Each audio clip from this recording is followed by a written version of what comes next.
Okay, welcome everybody. Welcome to the fall 2024 webinar series for the Sierra Club of Pennsylvania chapter. Today's topic is dollars for clean energy. I'm actually gonna, okay. So we have four great speakers today. I'll get to introducing them in a second. A bit of house cleaning I want to go through. So you're welcome to introduce yourself in the chat. Please keep yourself on mute.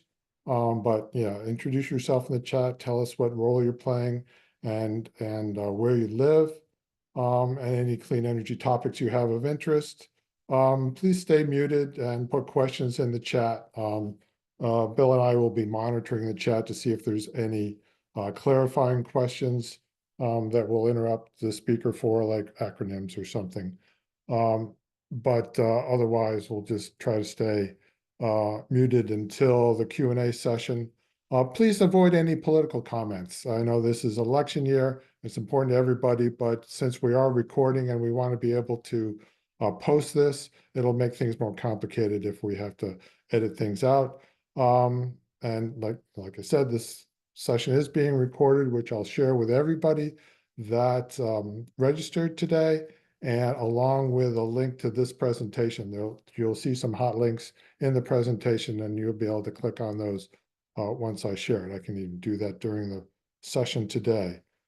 And also we'll be posting it on the YouTube chapter YouTube channel. All right, so here's our speakers. I'm Jim Wiley. I'm the chapter conservation vice chair. Julia Nakhleh is a volunteer leader with the Climate Reality Project in the greater Philadelphia area. Nate Reagle is our Sierra Club chapter, Pennsylvania chapter clean energy advocate. He's a staff member, and he's leading the Clean Communities Project for the state. You'll hear more about that in a second. And Bill Sabey is the leader of the Clean Energy Team, the chapter Clean Energy Team, which is the conservation team that is hosting this session today. And you'll hear more about those sessions in a bit. All four of us are members of the steering committee for the Community Advocates for Clean Energy in Greater Philadelphia. So what we're going to be hearing today is, first I'm going to speak for just a minute about the full webinar series. Julia is going to talk about incentives for individuals and incentives for nonprofits, faith groups, schools, municipalities, and businesses. And then Nate's going to take the stage and talk about federal programs and state programs for schools and municipalities. And then Bill's going to finish us off with electric school bus initiatives. And then we'll certainly save time for Q&A. All right, so just real quick, I've got another slide about this at the end with descriptions of all the programs. Basically, we're having lunchtime sessions on Thursdays from now until December 5th, skipping Halloween and Thanksgiving. But I hope if you enjoy this session, I hope you'll consider signing up for the others. So with that, we're going to get started with this first session, dollars for clean energy. And I'm going to turn it over to Julia. And Julia, you just tell me when to change slides. Thanks, Jim. Hello, I'm Julia Nakhleh. Let's start by talking about the federal legislation that provides money for improving energy efficiency and reducing climate change. The Bipartisan Infrastructure Law, also known as BIL, along with the Inflation Reduction Act, also known as the IRA, are making significant impacts on climate change. The BIL and IRA provide incentives to consumers and businesses to reduce their greenhouse gas emissions. The BIL focuses on infrastructure. The IRA is broader and covers many things. Our focus today is on the individual tax incentives for home efficiency improvements and electric vehicles. In other words, how you can benefit from the IRA and make an impact on climate change. Change slides, please. Next slide. And then next slide.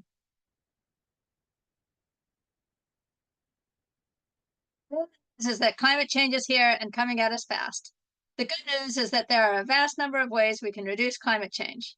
This shows us the several ways we as individuals can do so, from switching to heat pumps, using solar, driving electric vehicles, and making our homes more energy efficient. Next slide, please. Many efficient electric appliances and products, such as solar panels, cost more money upfront, but they will save you money in the long run on your energy bills. The IRA gives you money to offset the upfront cost, and you'll see the savings on your utility bills for years to come. Instead of running through line by line all the credits and rebates out there for each product, I'm going to give you the tools to know the right questions to ask and where to go to get the answers. The IRA offers both tax credits and rebates. The IRA tax credits are non-refundable, meaning you cannot get back more than your overall tax. There's unlimited money available for tax credits, but for rebates, there's a pool of money that will be allocated to the states. And when it's gone, unless, of course, Congress authorizes more funding. For the tax credits, you will have to wait until after you file your taxes to see the money. But rebates are received at the point of sale, so you will see it right away or soon after. How the rebates are handled will be up to each state. You may get the rebate when you make your purchase, or it may come as direct deposit, or you may get mailed a check. The rebates are focused on low to moderate income households. It's important to note that these rebates are not in place yet. We will be getting into that more later. Note that products must meet efficiency standards to qualify. The Energy Star website has a page dedicated to the IRA tax credits. Select the product, and it will give you the efficiency requirements. For rebates, the efficiency standards will be set by the states, but it most likely will qualify if it's an Energy Star product.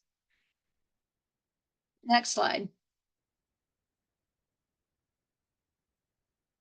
Let's look at tax credits first. Note, I am not a tax professional, but rather I am providing this information as a starting point so that you are aware of these tax credits and can then go do your own research and consult a tax professional if needed, so you can verify you can take the credits before making a purchase. Most tax credits are for everyone, but electric vehicle credits are subject to income limits. The credits are good through 2032 when the percentage credit you can take then starts to reduce. Some have a maximum annual amount per project, and some have a maximum combined annual limit. There are no lifetime limits, so every year you can start fresh and take the maximum amount allowed. Next slide. Let's take a closer look at this chart. The white part, or the 25D section, has things like solar, batteries, wind, and geothermal heating. The green and blue part, which are 25C, they have appliances like heat pumps and heat pump water heaters, as well as energy efficiency items like insulation, windows, and doors. The names 25C and 25D refer to sections of the tax code. I will go into the differences on the next slide. This chart does an excellent job of showing how, I'm not ready for the next slide yet, though. This chart does an excellent job of showing how the combined annual maximum tax credit works. The products in white have no cap on the dollar amount you can take. The ones in green are capped at $2,000 per year, and the combined credit cannot exceed $2,000. And the products in blue have various caps, and the combined credits cannot exceed $1,200 per year. So let's take, for example, solar panels. The tax credit is 30% of the cost with no cap. So if you spend $20,000 on solar panels, you get a $6,000 tax credit. You can also get 30% of your battery storage, no cap, and the fact that you got solar does not affect that. In fact, it doesn't matter if you spend $20,000 or $200,000, you still get 30%. Now let's look at the blue section. If you get an efficient air conditioner, electric panel upgrades, and energy efficient windows, all items in the blue section, which each have a 30% tax credit with a maximum of $600 each, and you reach that max for all of them, that would be $1,800. But because of the combined cap, you would only get $1,200. All right, now I'm ready for the next slide. What distinguishes 25C tax credits from 25D credits? 25C is about how efficiently you are using electricity, and 25D is about where you are getting your energy from. Of course, they don't exactly follow this rule because air source heat pumps are 25C, geothermal heat pumps are 25D. Don't ask me why. So under 25C, there are many appliances covered, and then additionally, things like windows, doors, and insulation. And then 25D focuses on energy production, such as wind and solar. Next slide, please. This chart goes through the distinction on what you can and cannot do with these two types of tax credits. So as you can see, they both get the 30% of the project cost, but for 25C, the amount you get is capped. For 25D, it's uncapped. For 25C, there you can roll over the unused portion to the following year, but you cannot with 25D. I'm sorry, I think I said that just the opposite. 25C, you cannot roll over the unused portion. 25D, you can. 25C, you cannot use for new construction, and 25D, you can.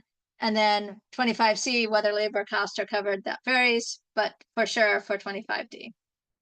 All right, next chart. So let's move on to rebates. The most important thing to note is that these will not be available in Pennsylvania until 2025. These will be run by the states, so each state may do things differently. We are waiting for further guidance on the details.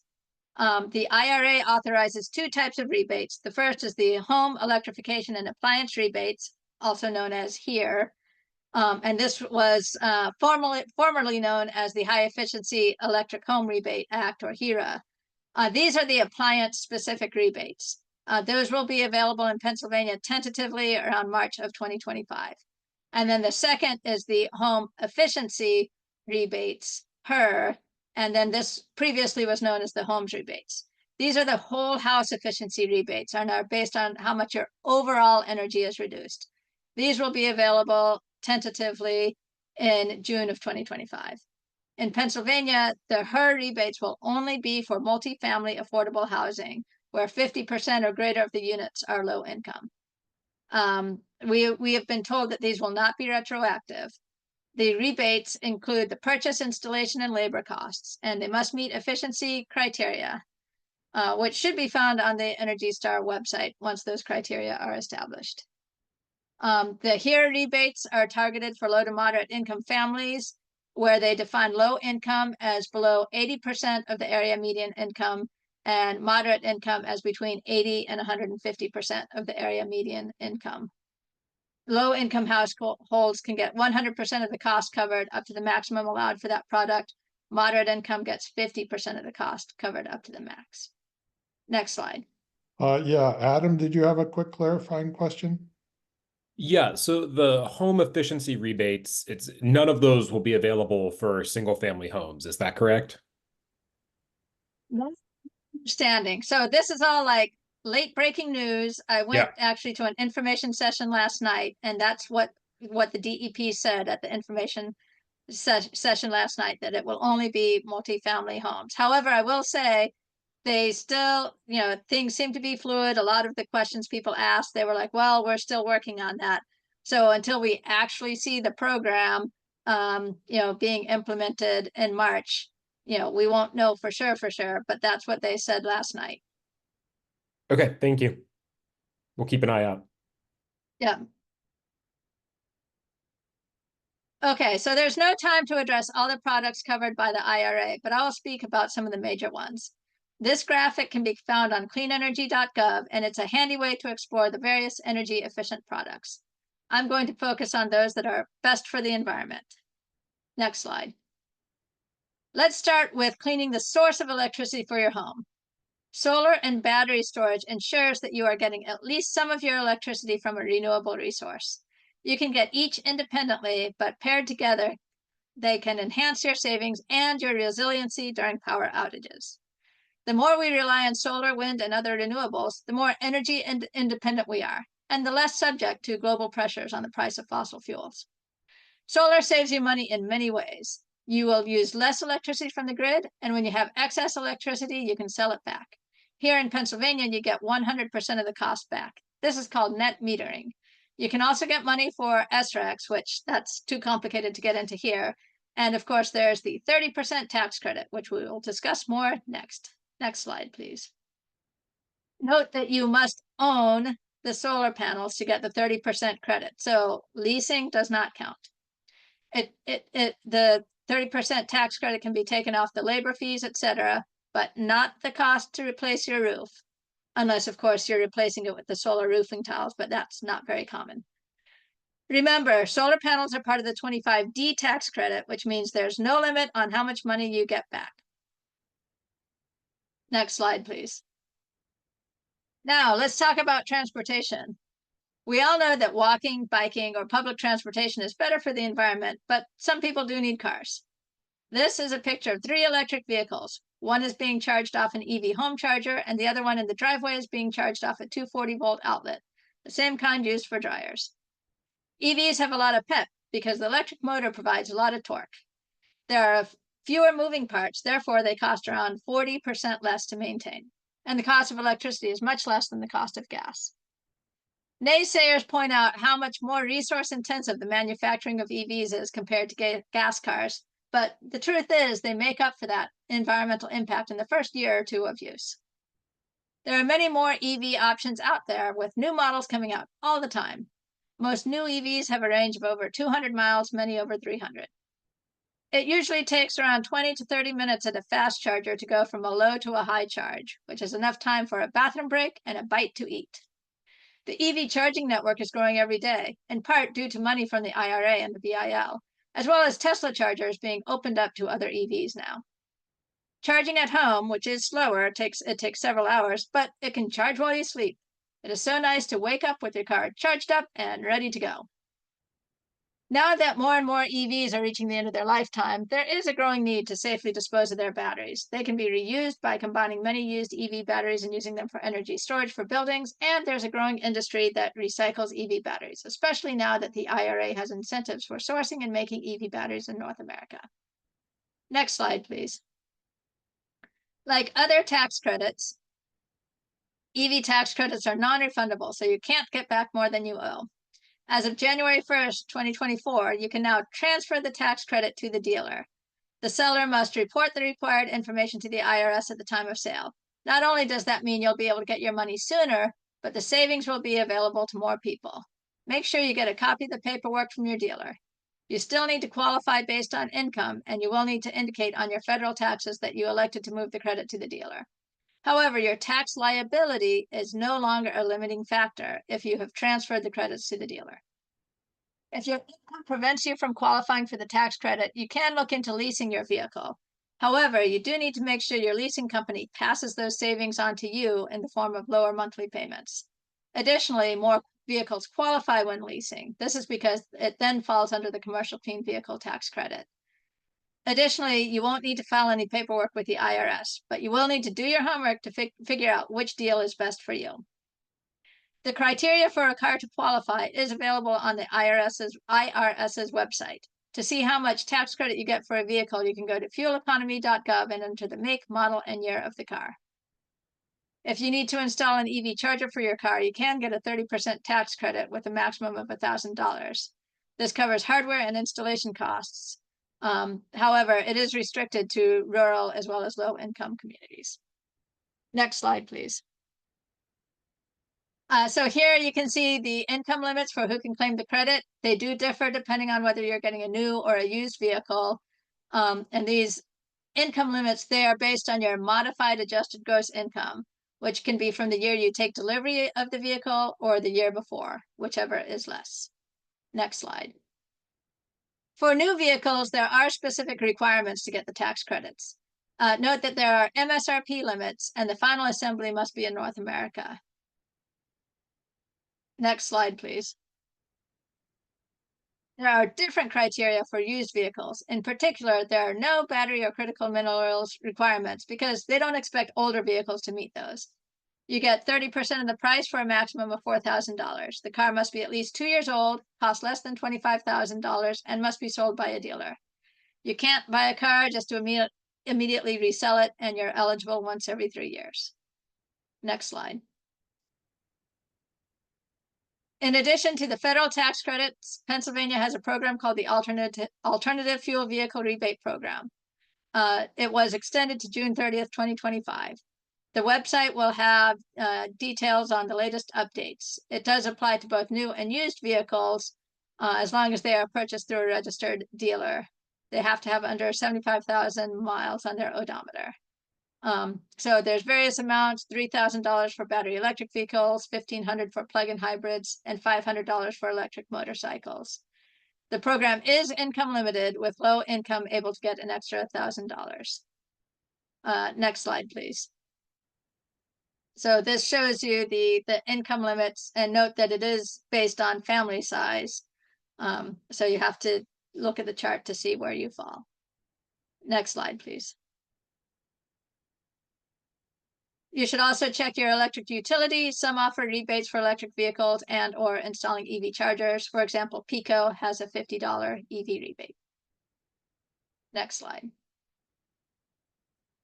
All right, a good place to start when electrifying your home is to have a home energy audit. Professionals come and inspect your home with a full walkthrough, ideally also looking at your past electricity and heating bills. And they give you a list of efficiency improvements you can make to help save you money. Although it costs more, having a blower door test will give you a lot more information about your home. You can get up to a $150 tax credit for getting a home energy audit. Next slide. Weatherization is super important and often overlooked. A well-insulated home with minimal air leaks will ensure you get the most from your heating and cooling system, no matter what type it is, and it will save you on your energy bills. Efficient insulation, exterior doors, and windows will help make sure your home is airtight.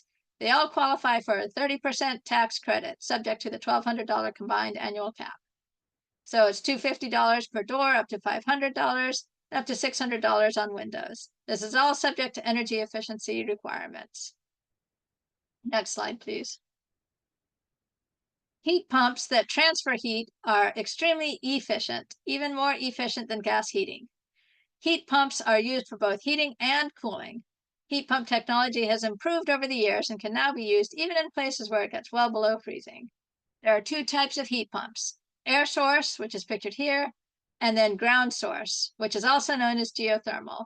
That involves digging into the ground to install piping to take advantage of the stable underground temperature. In addition to more efficient, heat pumps do a better job of dehumidifying. They do take longer to get to their target temperature, but nowadays with smart thermostats, they can plan better so your house stays at a comfortable temperature. There are ducted and ductless systems, as well as window unit heat pumps. Those are a good option for renters. There are also heat pump clothes dryers. They not only are more efficient, but they have the advantage of being able to be placed anywhere in your home, no venting needed. There's one more heat pump related product covered by the IRA, and that is the heat pump water heater.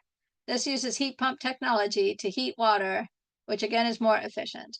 There are even new versions coming down the line that can plug into a regular wall outlet and don't need the 240-volt outlet. Next slide, please. You may not know off the top of your head what a mini split heat pumps look like, but you've probably seen them. Like whole house systems, they heat and cool. They do not require installing ducts in your home. Rather, a unit is installed near the ceiling in each room, and they are connected to an external compressor. Here's a visual of both the external compressor for a mini split system and how they might be applied in a home.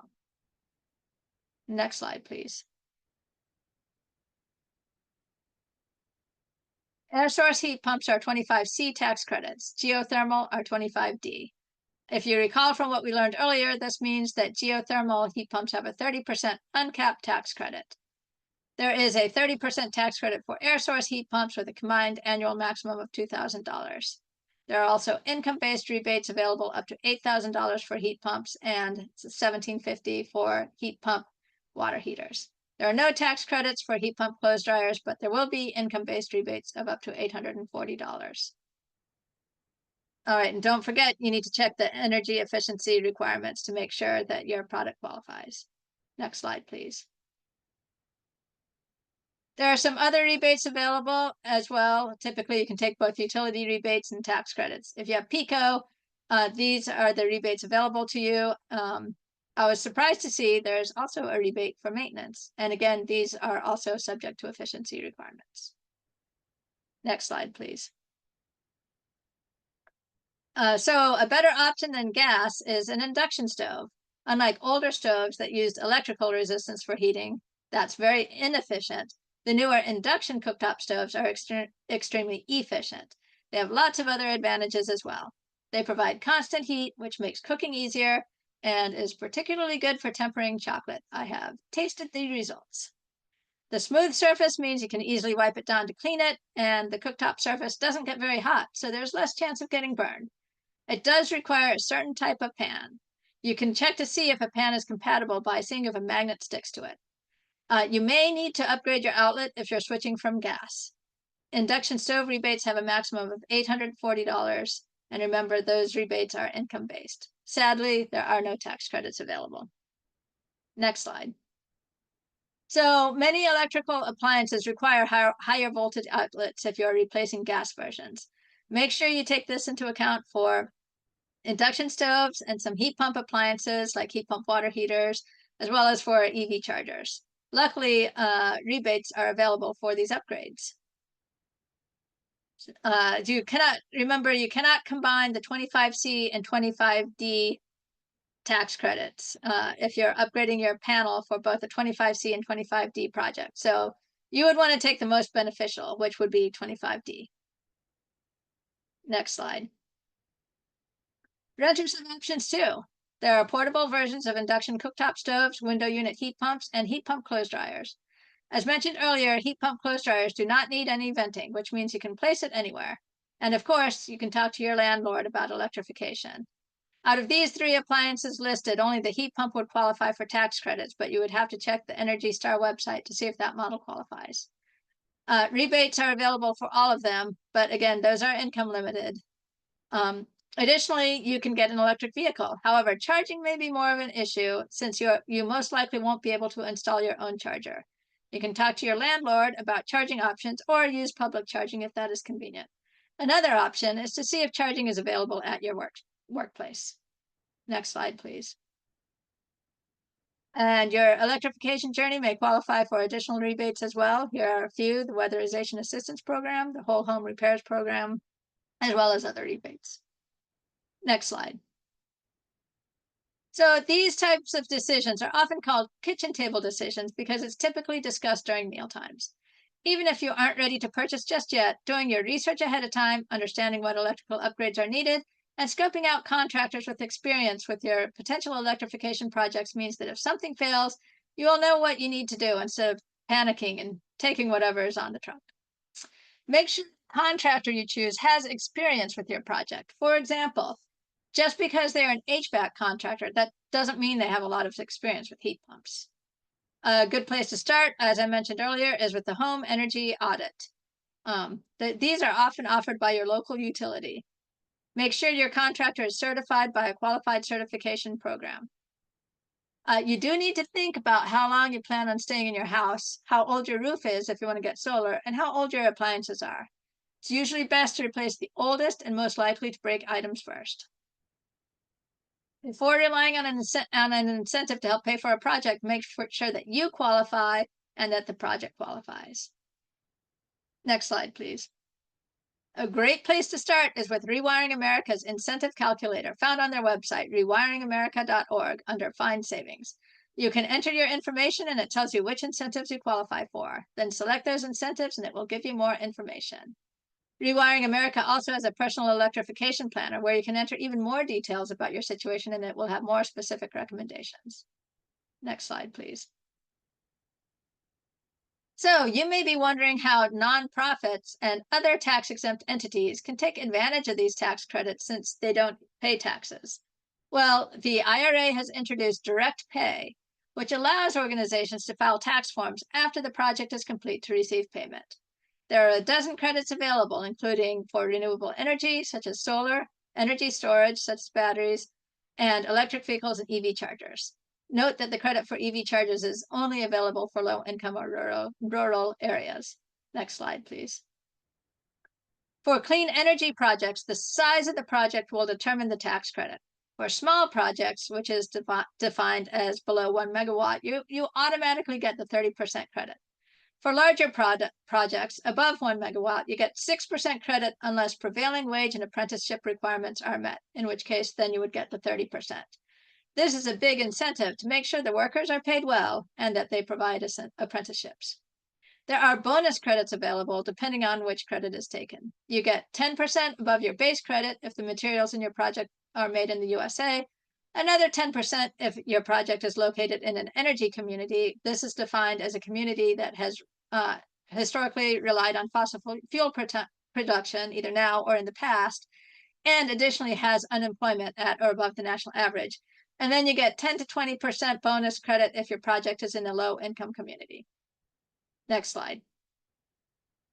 Here are the steps needed to receive payment. You have to have the money upfront to complete the project.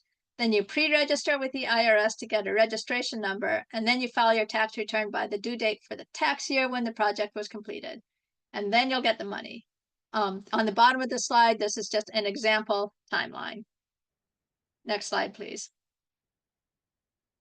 Small businesses can also get credit for installing solar. They can choose to get the investment tax credit or the production tax credit.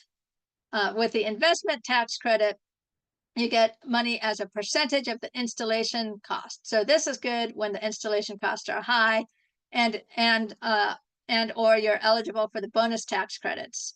The domestic content bonus, additional 10%, energy community bonus, additional 10%, and then the low income is the 10 to 20%. And then the production tax credit, this is based on how much electricity the system produces. So in that case, you would get the money over time. And so this is good when the installation costs are low, your project is in a sunny location, and if it's not eligible for the bonus tax credits. Next slide, please. Small businesses can also get a deduction for improving the energy efficiency of their building. This covers things such as the lighting, HVAC, hot water system, and the building envelope. Note that the deduction increases based on the amount of energy savings, and you get a boost if the prevailing wages and apprenticeship requirement is met. Next slide, please. There are also incentives for electric vehicles. For very small businesses, they can use the same credit that individuals get. For larger organizations, they can take advantage of the commercial clean vehicle credit, which is only for new or leased vehicles. This has less stringent rules on which vehicles qualify than the individual EV tax credits. There's a formula for calculating the credit, and there's no limit on the number of credits taken. Next slide, please. So these are just a few of the many resources I used when putting together this presentation. So if you note on the Energy Stars website, which I highly recommend, around the middle of the page, it has a rebate finder and tax credit information. And I'll pass it back to Jim. Thanks, Julia. That was a lot of information and went through past really quickly. Just want to emphasize that I'll be sharing these slides and you'll be able to click on things. And also all of our speakers' email addresses are going to be shared at the end. So they'll be happy to follow up, but if we don't cover it in the Q&A. Okay, Nate Reagle, please introduce yourself. All right. Yeah, thank you. I'm Nate Reagle, and I am the Sierra Club Pennsylvania chapter's Clean Energy Program advocate. I'm located in we'll say the greater Harrisburg area. And one of the things that I do is I do coordinate the Clean Communities project for the chapter. And what that is it's a statewide effort excluding southeastern Pennsylvania, but that's because southeastern Pennsylvania has a very well organized effort of its own. But other than that, it's a statewide effort.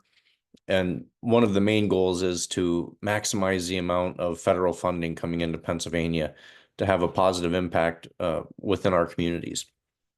A second goal, which I think is just as important, is getting people involved and getting people that care about their communities to actually realize that there's potential to have an impact at the community level with these federal programs. So basically mobilizing people and getting money into communities to make a positive difference. Next slide, please. And you'll see later on, like if you're interested in the Clean Communities Project, how to participate in that. But so first I'll be covering some of the federal programs. Next slide. And as Julia already mentioned, the Bipartisan Infrastructure Law and the Inflation Reduction Act. The one thing that makes things even more confusing is the fact that the Bipartisan Infrastructure Law is also called the Infrastructure Investment and Jobs Act. So there's two different acronyms, two different titles, same law. But the big picture is it's an extremely large amount of federal funding provided to states, local communities, everything like that to have a positive impact. All right, next slide, please. And again, Julia set me up rather well, so I don't have to spend a whole lot of time here. But the IRS, the direct pay tax credits, also called elective pay, it provides these tax credits for entities that historically were not eligible for tax credits, just due to either like municipalities that are a taxing entity. Taxing entities typically, aren't eligible for tax credits. So these credits now are available though to these entities that historically they weren't. So to me, that's a great opportunity, and it applies, schools, municipalities, nonprofits, 30 to 50%, depending on all the add-ons, with the different communities that you may live in. And the eligible uses, this is where Julia mentioned like the 12 different tax credits. I like to just boil it down to three main buckets of energy efficiency, renewable energy, and electric vehicles. And I have the same disclaimer because I don't want to be sued of I am not a tax professional. So if you want more detailed information about taxes, please contact a tax professional. All right, next slide, please. And here, again, I can actually, I know Bill's going to talk about this more, so I'm setting the stage for Bill here. This is a great, this is actually a really fun webinar with people on both ends talking. We're blending our presentations together, so it makes really smooth transition. But the Clean School Bus program, the EPA has this program, and one thing about this program is it does not have a state agency that's implementing this. This is directly from the EPA to the schools or to the to the fleets. But so one we'll say option is the planning option. The school bus program, I think, did a very good job of realizing that just putting money toward a problem doesn't always fix it. There's a learning curve and the need for planning. So they have that as a component of they can help school districts plan on how to change or how to incorporate electric school buses. And the next one is the electric bus purchases, the actual purchasing of these buses and incorporating them. And then it also has a little bit of money that is eligible, for the infrastructure, for the charging infrastructure, and installing that for the buses. All right, next slide. All right, and this is a relatively new opportunity here. So this nonprofits have this building upgrades inspiring local transformation built, and it's for nonprofits. The one thing that I would like to point out is there's an informational webinar that's November 12th. Well, the informational, so anyhow, I did want to point out, just because I don't want to be misleading with anything here. This program does require a 20% cost share, and it requires the nonprofit that's applying to own and operate the building that they're occupying. And part of this also, if the building is of a certain age or older, the State Historic Preservation Office, a lot of times people say SHPO, that applies and may limit to what can be done on that building in order to maintain the historic appearance. And the prevailing wage for the Davis-Bacon Act also applies. Not saying it's not a great program. Just wanted to throw out there that those do apply to this program, though. So next slide, please. Now we're to Renewing America's Schools, and you may have picked up on there's a lot of programs that are out there for schools, which is one reason why when I mentioned about the Clean Communities project, I should have mentioned this back then. Right now, we're actually using a school district approach just because there's so many programs right now that are available for schools. And this one, the Department of Energy leads this program for schools, and it really has an emphasis on trying to promote energy efficiency and indoor air quality. They offer, they have free training, which if anybody is familiar with training opportunities, professional development, free training is rare. So having some free technical assistance is pretty key to this program. Next slide. Then the Pennsylvania More program. This is actually, I love this program. And one thing that I like about it is it's actually a combination of programs. It's a combination.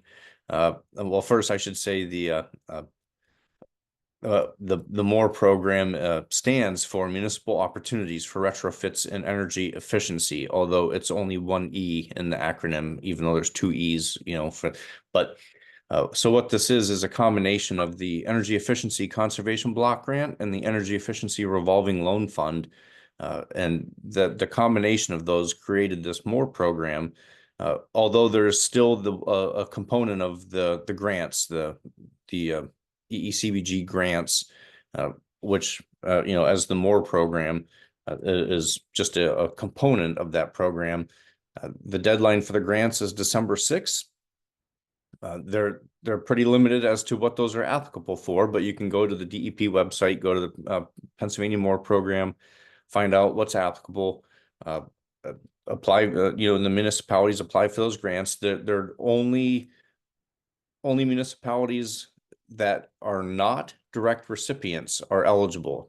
Some municipalities received money directly from the federal government for this program for the Energy Efficiency Conservation Block Grant, and those direct recipients are not eligible to receive the funding through the state program then. And then once the grant program is we'll say expired, the loan program still exists because that's part of the whole revolving loan. That's still that continues on, and the way I like to think about this is it's an energy efficiency program that you can add renewable energy to, but you can't do it the other way around. It has to have the energy efficiency component, and it has to have any of the practices that you're trying to use this funding for have to be identified in an energy audit. So an audit is required. Next slide. State programs, and I'm really gonna have to speed things up because I just looked at the clock, but I think we can do this. We have the Alternative Fuel Incentive Grant. This is a state program run by DEP. It's out of their energy programs office, and it applies for vehicles and limited charging infrastructure. They receive about $500 million or $5 million per year, and the program can change. That's one thing about being a state program is they can change it to fit whatever the changing atmosphere within the state, changing priorities, what have you. So if you're interested in this, make sure you check the current guidelines for the current AFIG is what they'll call it, the AFIG program. Next slide. Now we have the Public School Facility Improvement Act, and I have to thank Pat Libby. She brought up the air conditioners one time, and I was at a loss as to what grant may be available. And thankfully, somebody else, my supervisor, pointed out that this grant might be able to help there. And because of that, I'm like, wow, this grant is actually really pretty broad use here. So the Department of Community and Economic Development implements this grant through the state. And some eligible uses include everything from roof repair, the HVAC systems, energy efficiency upgrades, which can be, the low-hanging fruit is often like the lights and the windows. And it does require a 25% match, but if these things are needed anyways, it's nice to have an incentive, right? So next slide. All right, Solar for Pennsylvania Schools grant program. This is brand new. It was just passed this year, right? So it was enacted, and it's the intent of the program is to fund up to 50% of the project cost for solar PV. More information, you can register for that webinar there to learn more. And the Department of Community and Economic Development will be implementing this program as well. Next slide. All right, and there, when these slides are provided, you can actually click on all those links then and find out where to get more. The one thing I like about a lot of those programs is they have like 1 to 2 page fact sheets once you go to those websites, and you can download the 1 to 2 page fact sheets, which are pretty informative. With that, I'll pass it back to Jim. Okay, thanks, Nate. Now, real quick, Bill's going to update us on a program that's coming up soon in November. Hi, everyone. I'm Bill Sabey in Montgomery County. We have a sub-team of the community advocates, volunteers that's focused on green schools, we call it, and we've been looking at electric school bus grants and rebates. So we ran a webinar in the spring in April, and that's the 4th bullet down. You can review the recording and presentation. And then we're going to repeat this kind of webinar with a different set of panelists, or new panelists this November 13th at noon. You can register for that now. So the EPA has just opened up a rebate round, $965 million, with applications due January 9th. And previous rounds, either grant or rebate, have already been run. And you can see the total there of $5 billion over 5 years through 26. So the 2 school districts that we're going to be speaking with are Unionville Schools in Chester County and Stilton High Spire in Harrisburg area. So each of them have acquired a few buses. I think Unionville started out with 2. Stilton High Spire, I think, has 6 so far. So it'll be good to hear their experiences with how they were able to justify getting started with electric school buses and what experiences they run into in their first use of those. And then also we have a link, a page on the Community Advocate site for the programs that we've identified for schools. So hope to see you there, and please share with all your school districts and friends. Thank you. Thanks, Bill. We're going to take time for everybody's questions, but at the top of the hour, I might just do a wrap up and stop the recording, but we'll keep going as long as you guys have questions.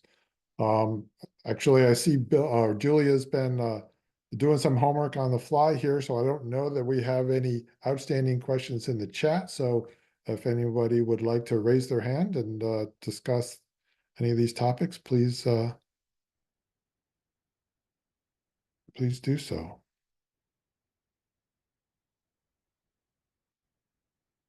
We are so clear that everybody is satisfied with all our explanations, information. Well, I have something to add that I just got the email as you were talking, Bill. It appears if you Google Pennsylvania DCED Solar for Schools, the program guidance is available now. So I don't think that they're accepting applications right now yet, but the program guidance looks to be available.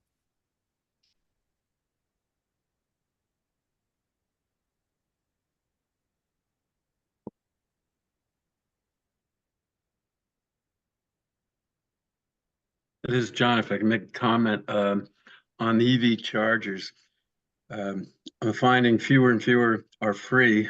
If you have like the ChargePoint app and you select free, all of a sudden you notice all those charging stations disappear. For about 4 or 5 months, I've been able to charge on a supercharger with Hyundai, a Hyundai dealership. So got free charging for several months which really overall helped me. But now they're charging $10 just to use the chargers. I think that's going to be a trend now. Some of them are charging where the freebies are gone. That's unfortunate.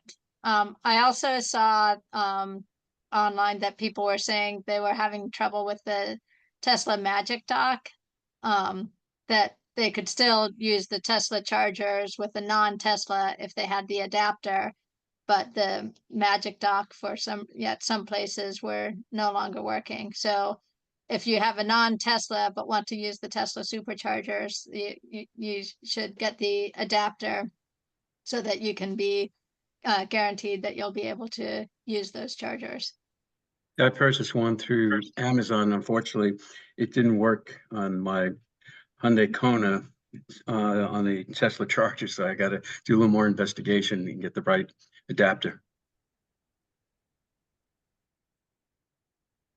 Okay. Nate, Am- I just, I- sorry. Am I unmuted? Judy Marvin, can you hear me? Yeah, go ahead, Yes. Judy. Okay. I've bought a lot of, I'm not clear when the IRA credits kick in. I bought a lot of construction material last year. For example, hemp wool for insulation, which is very expensive. And so is that eligible for the IRA, or is it just starting this year that such tax credits are eligible? So Does that make insul- sense? yes, yeah, that's a good question. The insulation, there is a 30% tax credit that you can get for insulation. So that should be available. It And I does purchased fall it- under the combined annual max of $1,200. Right. So it doesn't matter when you purchase these materials. So this year, when I file my tax return, I can use that apparently and get up to 1,200. Well, yeah, that's a good question about when you purchase it. I mean, for like most of the tax credits, it's supposed to be like when the products are put into use and that tax year, because I know that's something like sometimes like, with big purchases like solar panels, you might order it, like that happened with me where, I got something and, ordered it in December, but it wasn't delivered and installed until January. So then it was the tax year for that January that what was counted. So I guess for the insulation, if you haven't installed it yet, then it's really when you put it into service that would be the tax year that would you would use for the tax credits, in my opinion. But I'm not a Yeah. tax professional, so Well, most of our CPAs aren't going to know this stuff anyway, so we're glad you're doing your part. By the way, thanks for saying that. My installation sat around for a whole year practically, and it just got put in this year, not that long ago. So I'm good. If what you said is true, I'm good. So great. Thanks. I appreciate that. All right, let me hijack the conversation one last time and put a couple other screens on our recording, and then we can continue our discussion. So here are our three speakers today and their email addresses. We have opportunities to volunteer with Nate on the Clean Communities Project, with CACE, Community Advocates for Clean Energy in Greater Philadelphia. There's the website. And then the various conservation teams. As I mentioned, the Clean Energy team is hosting today's webinar. Then the other six, the upcoming webinars, Counting Climate Deaths is next week with a former county coroner. Should be interesting, hosted by the new climate change team. On November 7th is New Jersey Offshore Wind. November 14th at lunchtime is zero waste, meaning of zero waste and microplastics in our bodies. November 14th in the evening is Tom and Allison talking about air quality monitoring. On November 21st, we'll hear from folks from the Center for Coalfield Justice about fracking in Pennsylvania and the awful deal between CNX and PA. And Pennsylvania, CNX is a fracking company in Western Pennsylvania. And then on December 5th, and we had a lot of discussion on this today, we're going to have a session devoted just to electric vehicles, trying to knock down some specific myths or maybe validate some myths that are out there about EVs. And there's the link to all the webinar series. And finally, this recording link and the slides will be distributed to everyone in a follow-up email and posted on the respective conservation team pages. And as always, you can find webinar recordings on the Sierra Club's Pennsylvania chapter YouTube page. And thanks for joining us today. I am going to stop the recording.